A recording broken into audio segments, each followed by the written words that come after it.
రైతుల పరిస్థితి అరణ్య రోదన. వాళ్ళ బాధ వర్ణాతీతం. రైతులకి గిట్టుబాటు ధర కల్పించాలి, రైతులకి అన్ని రకాలుగాను మేలు జరగాలి, మంచి జరగాలని గత ప్రభుత్వం జగన్మోహన్ రెడ్డి గారు ఓ పారదర్శకతోటి ఆర్బీకేలను ఏర్పాటు చేసి ఆర్బీకేల ద్వారా ధాన్యం కొనుగోలు చేసి అవి రైస్ మిల్లుకి చేరేటట్టు ఒక ఆఫీసర్స్ అందరినీ కూడా ముందే పెద్ద ఎత్తున స్టడీ చేసి అన్ని ఏర్పాట్లు చేసేవారు.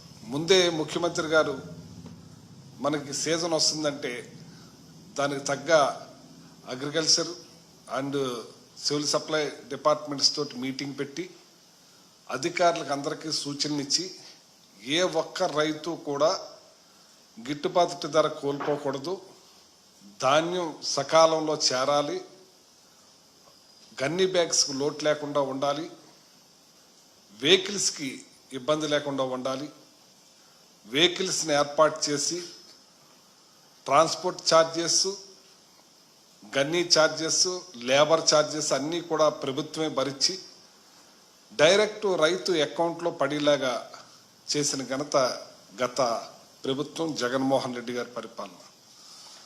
ఒక ఎగ్జాంపుల్ చూడండి.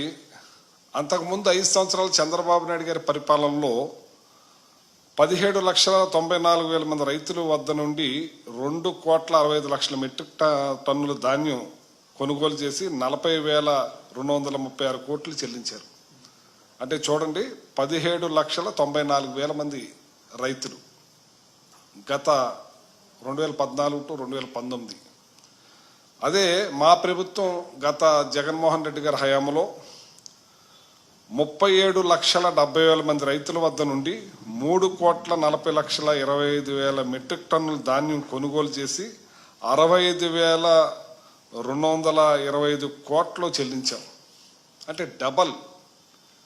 రైతులు కూడా డబుల్. ఇప్పుడు రైతులు ఎంత తేడా ఇది మీకు చెప్పుకొస్తున్నానంటే, గత ప్రభుత్వం ఒక పారదర్శకంగా ఈ క్రాప్ని నమోదు చేసి ఆ ఈ క్రాప్ ద్వారా కార్బన్ నాయిస్లో ఎన్ని ఎకరాలు వేశారు అనేది అన్ని లెక్కలు తీసుకుని ఆ లెక్కల ప్రకారంగా ఇన్ని వేల ఎకరాలు, ఇన్ని కోట్ల ఎకరాలని లెక్కల్లో ఉండి ఇవాళ ఈ క్రాప్ అన్నది లేదు, ఈ క్రాప్ అన్నది చేయలేదు, ఇన్సూరెన్స్ ఎలాగ చేయలేదు, కనీసం వాళ్ళు ఇస్తానన్న 20,000 రైతు భరోసాకు కూడా ఇవ్వలేదు. ఇవాళ ఈ రైతు ఇన్ని రకాల బాధలు పడటానికి కారణం, గతంలో 17,00,000 మంది రైతులు దగ్గర కొంటే మా ప్రభుత్వం 35,00,000 మంది దగ్గర డబల్ కన్నా ఎక్కువ రైతుల దగ్గర కొంటే తేడా ఏంటంటే ఇప్పుడు మళ్ళీ అదే పరిస్థితి వచ్చేసింది, పాత పరిస్థితి. ఇవాళ రైతులు దళారీకి అమ్ముకునే పరిస్థితికి వచ్చేసారు. దళారీ, రైస్ మిల్లర్, కుమ్మక్కై. ఇవాళ ప్రభుత్వం ఏర్పాటు ఏమి చేయకుండా, ప్రభుత్వం అధికారుల్ని పెట్టకుండా, గత ప్రభుత్వం అధికారులే ధాన్యం రాసుల దగ్గరికి వెళ్ళి శాంపిల్స్ తీసుకుని అది ధాన్యాన్ని తెప్పించుకుని ఆర్బీకే నుంచి మళ్ళీ మిల్లుకి వెళ్ళేటట్టు ఇక్కడ ఆఫీసర్స్ ఉండేవారు, అక్కడ మిల్లు దగ్గర ఆఫీసర్ ఉండేవారు, కస్టోడియింగ్ ఆఫీసర్. వాళ్ళ ధాన్యాన్ని దింపుకుని వాళ్ళకి ఇబ్బంది లేకుండా చేసేవారు. డైరెక్టు ఏదైతే మద్దతు ధర ఉందో అది అకౌంట్లో పడేలా చేసేవారు. ఇవాళ అది లేదు. ఇవాళ పంట దిగుబడి తగ్గింది, దానికి తగ్గట్టుగా వాళ్ళకి 1,720 రూపాయలు బస్తాకి రేటు కూడా అందటం లేదు. పూర్తిగా ఇవాళ రైతుల్ని గాలికి వదిలేసి, కొనుగోలుని గాలికి వదిలేసి చాలా ఇబ్బంది చేస్తూ ఉన్నారు. ఇవాళ చూడండి, మీకు ఎగ్జాంపుల్ ఇప్పుడు చూపిస్తాను. సాక్షాత్తు సివిల్ సప్లై మంత్రిని ఆ రైతులు కళ్ళంట నీళ్లు ఎలా పెట్టుకుంటారో ఒకసారి చూడండి.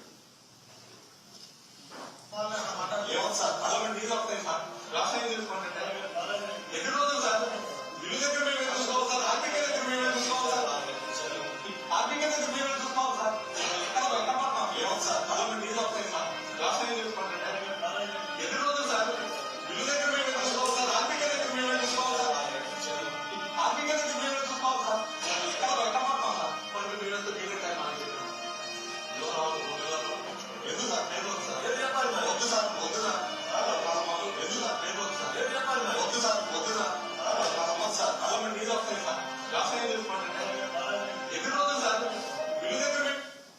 ఇది పరిస్థితి.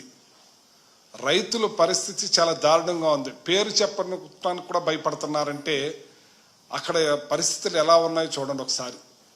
అలా అరణ్య రోదన, కళ్ళంట నీళ్లు పెట్టుకుంటున్నారు అన్నదాత ఇవాళ ఎవరు లేకపోయినా పర్వాలేదు, డాక్టర్ లేకపోయినా పర్లేదు, యాక్టర్ లేకపోయినా పర్లేదు, ముఖ్యమంత్రి లేకపోయినా పర్లేదు, ప్రధానమంత్రి లేకపోయినా పర్లేదు, బస్సు లేకపోయినా పర్లేదు, విమానం లేకపోయినా పర్లేదు, రైతు అన్నవాడు లేకపోతే మనం భోజనానికి లేక కాళ్ళు కడుపులో పెట్టుకుని చనిపోవలసిన పరిస్థితిని, అటువంటి అన్నదాతకి మనం తోడుగా నిలవలేకపోతున్నాం.